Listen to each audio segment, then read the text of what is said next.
All of you, thank you so very much. Just as about 25 minutes ago, I am proud, I am honored, and I am so excited to announce that I am your candidate for the 102nd Summit.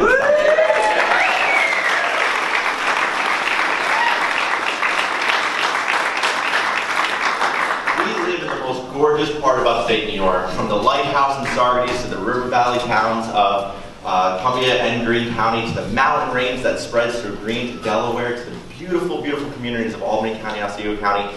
We have the most dedicated individuals, the most talented individuals, but we are not without challenges. I see it firsthand every day. I'll start with the obvious one. I can't drive from this part of the district to the next without losing cell phone service. I can't have my friends and businesses come up here because we don't have internet. Whether you want to go to school, whether you want to run a business, or if you want to binge Netflix for the day, you can't do it in these areas. So communication, we're going to hit head on. We're going to talk about opioid crisis. We are in the epicenter here today of the opioid crisis. I am a first responder in my professional life. I have been there and been able to administer that reversal drug Narcan to individuals and see the positive result of resuscitating them and for them having a second chance. But I've also seen the flip side. I've seen the opportunity for somebody to lose their life with this devastating illness. And I've told too many parents and too many children that their loved ones have died because of this disease. On a local level, as your county legislator in Chair of Health Services, we've worked on medication drop boxes. We've worked on needle exchange. We've worked on Vivitrol in the county jail. We're helping to save lives on a community level. Now send me to Albany and hold the pharmaceuticals accountable. Let's look for long-term solutions and let's save every life possible to go there.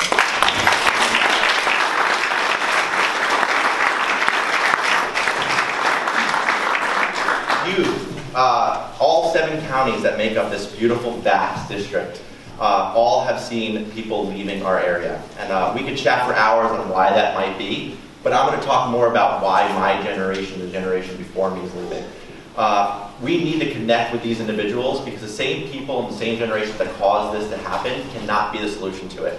We've got to take it amongst our own generation and find the solution and finally stop talking about how once upon a time these individuals had something to do, had jobs to have. Let's fix it, and let's fix it right now. And I'm your candidate to do that in Albany and in your communities.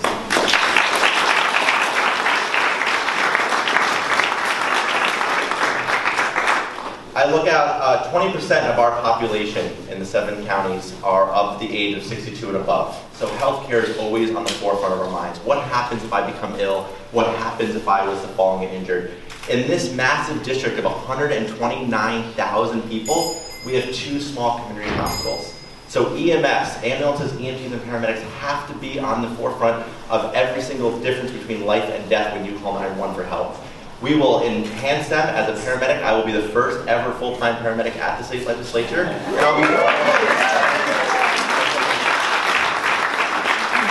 shocking, a note that I learned is out of 150 assembly members, only a handful of us will be healthcare providers when healthcare is on the forefront of the state and the country as of today.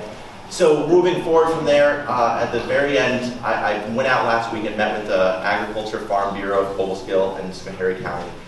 Here where we're sitting in Greene County, we have tourism being our primary industry. These 2 industries need our help. It doesn't take anyone, no data, no fact sheet. Go and talk to your local business. No one is saying it's going great. We need to make sure that we stand behind them. I fear, and I truly fear, what's going to happen to our agriculture in the future and our dairy farmers. And the difference between me and others is I can go there and listen. I can go there and empathize. But being in the majority of the New York State Assembly, I will be able to act for the first time for upstate New York in a long, long, long time. So put me in Albany, I will act, I will get resolutions, I will get legislature passed, and we are going to finally fix this and support the people who put milk cartons here in the morning and vegetables on our table in the afternoon. We have to do it.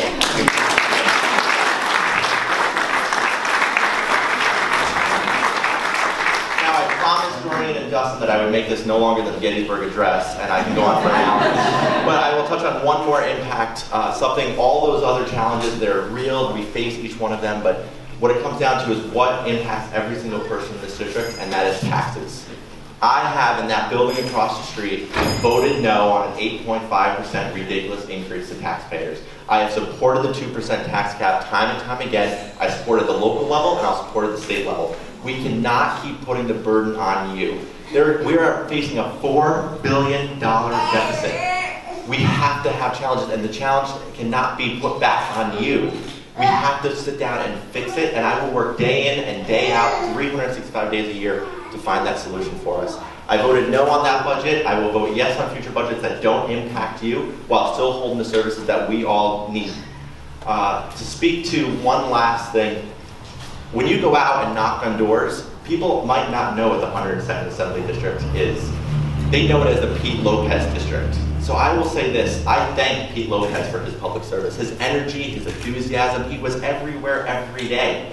And I will match that energy. I will match the enthusiasm. I have proven, even in a bunny suit during Easter, that I will be out there and I will do those things. But with the biggest difference being I can help make change. I will be in the room when we talk about funding. I will be in the room to pass legislation. So I cannot ask for all the possible help I can possibly get out there. And I just ask that every message, every door, every voice, every time you talk to your neighbor, I want it to be delivered with the utmost respect, with kindness, and in love. Because in order to make our communities a better place, it's every single one of us that are going to have to do that. So vote on April 24th, vote for Aidan O'Connor. I promise you I will work for you. I will look for the best possible outcomes, just like I did with my patient populations, and I'll do it for the rest of possible. So thank you all very much.